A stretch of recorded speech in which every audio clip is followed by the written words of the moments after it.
প্রিয় গাইস, আমি আছি আমাদের নেমকপুরার উত্তরপাড়ায়, গোসিয়াটা থেকে খুব কাছে। ওই যে দেখা যাচ্ছে রেল লাইন, সেখান থেকে আপনার 1 মিনিট লাগে গোসিয়াটা বাজারে যেতে।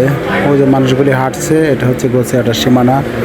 আর আমি ওই যে আমাদের উত্তরপাড়া যে মসজিদ, একটা নতুন মসজিদ, মোটামুটি 4-5 বছর হবে। এই মসজিদটা ছোটো একটা মসজিদ, খুব সুন্দর, উত্তরপাড়ার মানুষে করেছে। আমি মসজিদের পাশে এসে চিন্তা করলাম যে এখানে একটা ছবি তুলি, উঠায় রাখি, যাতে ভবিষ্যতে দেখা যায়, সবাই যাতে দেখতে পারেন। আর আমার এখানে ছোটো একটা মোটরসাইকেল, আর ওই যে একজন লোক আসছে, উনি হচ্ছে একজন অন্ধ ব্যক্তি, আমার খুব কাছের আত্মীয়, আমার ফুফাজি। এই রাস্তা দিয়ে উনি সবসময় চলাফেরা করে।